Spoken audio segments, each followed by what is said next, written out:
আযাব মানে মৃত্যু। অর্থ হলো প্রত্যেক নাফরমান পাপী বেআমল ব্যক্তির মৃত্যুটাই তার আযাব। এর পরের প্রতি সেকেন্ড আর তার জীবনে আযাব ছাড়া আর কিছু। নাফরমানের মৃত্যু আযাবের শুরু, আযাবের শুরু। এরপরে তার বাকি হায়াত কবরে, হাসরে, আখিরাতে, মিজানে, ফুলসিরাতে, জাহান্নামে আযাবই আযাব, আযাবই আযাব। ইউদাআফ লাহাল আযাব, আযাব দ্বিগুণ হইতে থাকে, বাড়তেই থাকে, বাড়তেই থাকে। এই জন্য আল্লাহ তাআলা বলেন যে তুমি এখনই তওবা করো, এখনই আল্লাহর দিকে ঝুঁকো, এখনই আল্লাহর আনুগত্য শুরু করো। আযাব আসার আগে, মানে মৃত্যু আসার আগে। সুম্মা লা তুনসারুন, যখন মৃত্যু এসে যাবে, আযাব এসে যাবে, আর তোমাকে সাহায্য করা হবে। এবার তুমি যদি 100বার চেষ্টা করো, তো মৃত্যু হয়ে গেলে আর তোমাকে সাহায্য করা হবে। এখন যারা কবরে আছে তারা আর 1000-1,000বার চেষ্টা করলেও আর একটা সেজদাও দিতে পারবে, আর কোনোদিন আল্লাহকে আমলের নিয়তে ডাকতেও পারবে, আমল করার আর সুযোগ। গতকালকে আমি যেখানে মাহফিল করছি ওইখানে আমি বলছিলাম এই কথাটা, যে কবরবাসীর রুহের মাগফিরাত যে দরকার, জীবিত আমরা যারা আছি আমগো ফিকির, আমাদের হেদায়েত, আমাদের বুঝ, আমাদের আখিরাতের চিন্তা তার চাইতে বেশি দরকার। উনি তো ভালো মন্দ জানিয়া নিছে গেছে গায়ে, আর উনি ভালোও করতে পারবে না, আর উনি মন্দও করতে পারবে। কিন্তু আমাদের যদি বুঝ আসে, বিবেক জাগে, তাহলে আমাদের জন্য গুনাহ ছেড়ে দেওয়ারও সুযোগ আছে, আমল করারও কি আছে, সুযোগ আছে। এই জন্য আখিরাতের বুঝ, কবরের বুঝ, কোরআনের বুঝ মৃত ব্যক্তির চাইতে জীবিত ব্যক্তির বুঝা উচিত। মৃত ব্যক্তি আর বুঝে লাভ নাই, আর বুঝে লাভ, আর কোনো ফায়দা নেই, কিন্তু জীবিতরা বুঝলে লাভ। এক সেকেন্ড, ইন্নাল্লাহা ইয়াকবালু তাওবা মা লাম ইউগারগির, নবী সাল্লাল্লাহু আলাইহি সাল্লাম বলেন, মৃত্যুর যেই চূড়ান্ত গড়গড়া, মালাকুল মউত আজরাইল জান কবজ করার পূর্ব মুহূর্তে সাকরাতুল মউত, মৃত্যুর যন্ত্রণা শুরু হয়। প্রত্যেক মুমূর্ষ ব্যক্তি, মৃত্যু পথযাত্রী ব্যক্তি, সে এটা উপলব্ধি করে, এটা অন্য কেউ বোঝে না। আমরা মনে করি আর এই লোকটা হঠাৎ মরে গেছে, অ্যাক্সিডেন্টে মরে গেছে, গুলিতে মরে গেছে।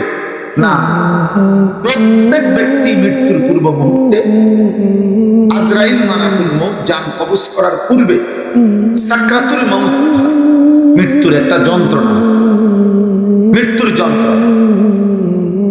আল্লাহর অনেক প্রিয় বান্দারা ওই সময়কার অবস্থা বর্ণনা করতে পারছেন, এই মৃত্যু যন্ত্রণা উপলব্ধি করতেছে।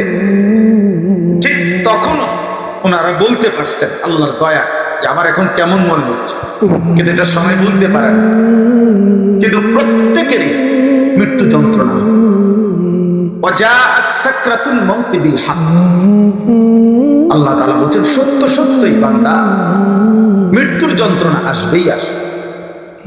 হাদিসের মধ্যে আছে আল্লাহর নবী সাল্লাল্লাহু আলাইহি ওয়াসাল্লাম ইন্তেকালের পূর্ব মুহূর্তে আম্মা জান আয়েশা রাদিয়াল্লাহু তাআলা আনহা তিনি বর্ণনা করছেন, নবীজির স্ত্রী, নবীজি বারবার বলতেছিলেন মৃত্যুর পূর্বে একটা বাটি দিছে পানি, নবী সাল্লাল্লাহু আলাইহি সাল্লাম ওই বাটির পানিতে বারবার হাত ভিজাইতেছিলেন আর চেহারা মুবারক মুছতেছিলেন, আর বলতেছিলেন লা ইলাহা ইল্লাল্লাহ ইন্না লিল মাউতি সাকারাত, আল্লাহ আপনি ছাড়া আর কোনো মাবুদ নাই, ইলাহ নাই, আর মৃত্যুর বড় যন্ত্রণা।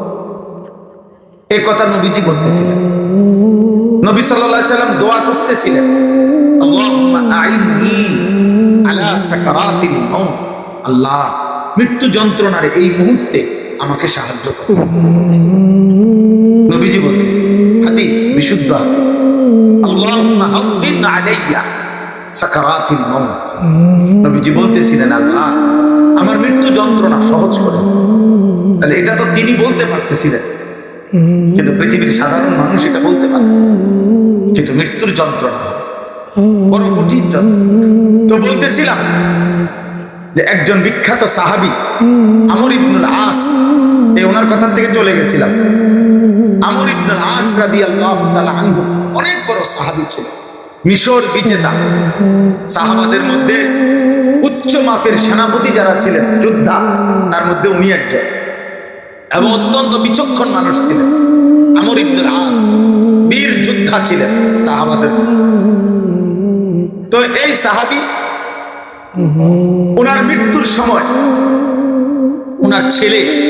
ওনার ছেলেও সাহাবী হযরত আব্দুল্লাহ ইবনে আমর ইবনুল আস রাদিয়াল্লাহু তাআলা আনহু ইন্তেকালের পূর্ব মুহূর্তে যখন এই সাকরাতুল মাউত শুরু হয়েছে, তখন উনি ওনার ছেলে সাহাবী, ওনার আব্বা সাহাবীকে জিজ্ঞেস করছে, আব্বা এই মুহূর্তে আপনি কি বলতে পারবেন কিনা আপনার মৃত্যু যন্ত্রণা কেমন মনে হচ্ছে?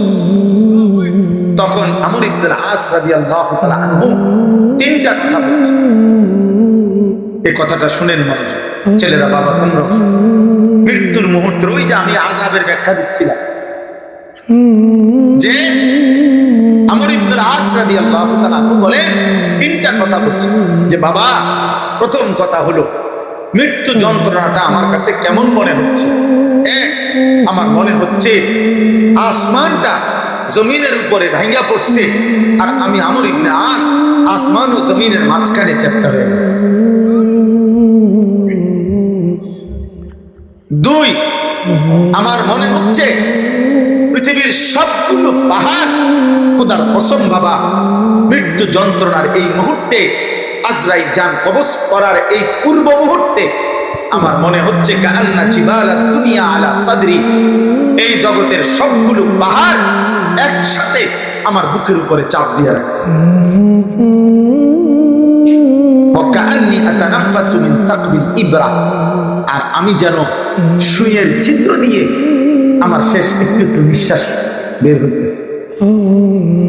আর তিন নাম্বার তিনি বলছেন, আমার মনে হচ্ছে যেন একেবারে কাঁটাদার, মানে পুরা ডাল একদম বিষাক্ত কাঁটা, এই বিষাক্ত কাঁটাওয়ালা বড় ডাল গাছের আমার পেটের মধ্যে যেন এমন ভাবে চাপ দিয়া টান দিছে যেন আমার সবকিছু ছিঁড়ে বিড়ে যাইতেছে। এই হলো সাকরাতুল মাউত, মৃত্যুর যন্ত্র। তো ওই বলতেছিলাম, আল্লাহ যে বলছে বান্দা আযাব মানে মৃত্যু আসার আগে আগেই এনাবাত, আমার দিকে ঝুঁকে পড়ো, আমার দিকে আইসা পড়ো। তো বলতেছিলাম আমাদের হেদায়েত দরকার,